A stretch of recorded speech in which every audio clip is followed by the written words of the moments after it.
Karim, what is your opinion Yeah. on problems surrounding youths in this day and age? And could you touch on some causes, solutions, and possibly any, solutions? How do we go forward from Yeah. there? Yeah. How do we solve the Problems that are surrounding devastating youths? problem that is a huge burden to youth, and it has a devastating effect on our future, because they all say the youth are the future. So if the youth are damaged now, so what does the future have in hold? So it is a bit scary, like the state we're in. So the state we're in, no one can, we as society can only solve it ourselves. So we need to come together and solve this problem and solve this mentality, because it's not like it can't be solved. It's an issue which can be solved. So it depends on people's willingness to change this mentality, and have a conversation about it, and then see remedies to the solutions. But if we all keep quiet and take it as society is this, move on, take it or leave it, we know this problem, but hey ho, we gotta live it. So do you think there are any specific factors that could contribute to this mentality that you're talking about? It's basically something you grow up with, and it's like a mentality you grow up with. So if you grow up with a specific mentality, that is who you are. That will be who you. That's gonna be what you stand for. So if you grow up believing that this is what will make you happy, and this is how you want to achieve your life, this is how you want to achieve your life goals, then that becomes that becomes your vision. You kind of have like a tunnel vision. That's all you see. You don't see nothing else from that, because it's hard for you to go away from that mentality. So do you think it really is dependent on an individual's upbringing, environment? Absolutely. Those are all the factors that contribute to that. But there comes a stage in your life growing up as an adult, because I had to go through this, whereby you question so much, you have so many question marks, because it's like so many unanswered questions, like why do I think this way, why do I behave this way? It becomes like, okay, I come from this place, that's why I behave this way. Why is this? And other people totally behave in another way. So what is the actual true way of behaving? What is the true nature? Where can I find peace? Where can I find the truth? What is actual real?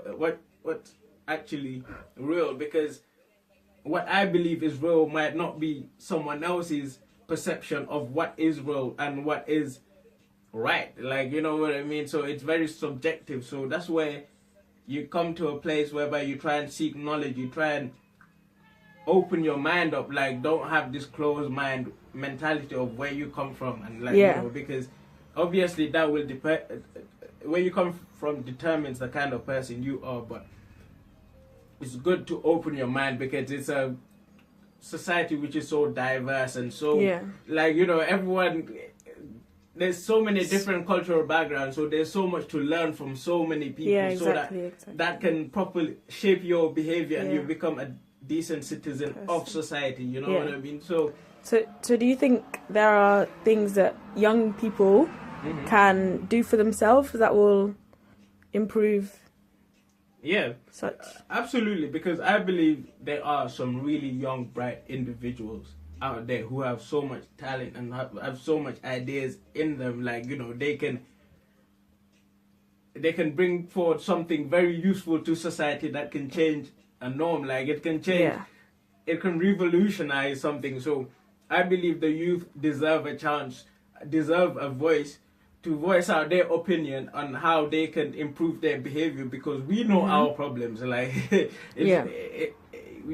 adult world don't have to tell us what we go through. We know what our problems are, and what are you doing to help us solve our problems? There's one thing pointing out our problem, but do you really understand why it is a problem, why we do this? Do you understand the reason behind our problem? So if you try and reason with us and give us a chance to voice out our opinion and what we feel, then I feel that we can come to a resolution, and then there's so many things which can be avoided, like, you know. Yeah, I mean, do you think that I mean, there's some circumstances where people can't really help the environment that they grow up in. Absolutely, and they're forced into things like gangs, things like that, and a life of crime and stuff like that. That's true. That's absolutely true, because if you grow up with crime, that's what you know. You become desensitized to it. Like, you know, that you don't know anything else but that. So exactly. It's a normal day of life for you. So in that situation, you have to go through it the hard way for you to know that there's a better life than this. But in going through it the hard way, you come out and then it's like your life chances are so limited, because once you commit a felony or criminal record, that's a KO to your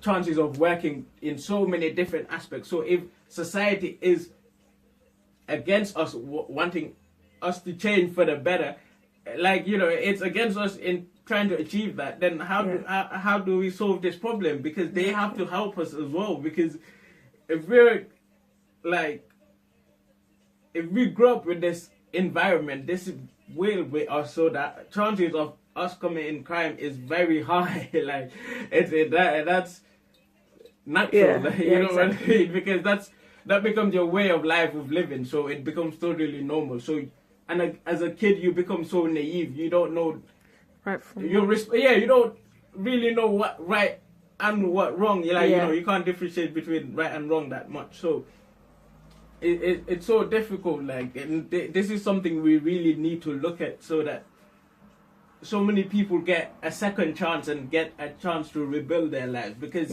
you know, everyone messes up. No one is perfect throughout the surface of the world. Like, every human being has their flaws and their imperfections. So in that respect, everyone will make a mistake. So who are we as mankind not to say, okay, you don't deserve a second chance, or whatever crime you did, like, you know? So we really need to look into this issue, because it's a huge problem, and it's it's devastating, because how many more will continue in this cycle? How many more will get destroyed? How many more lives will get destroyed? So it's something we need to eradicate before it does more damage, because the way we live in nowadays, it's like people get killed for nothing. Like, you know, and if you're born in the state of crime, your mentality is crime.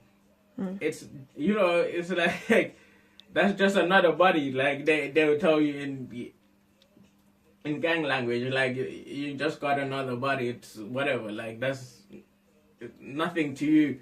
Yeah. So if that mentality keeps evolving, it's a problem. But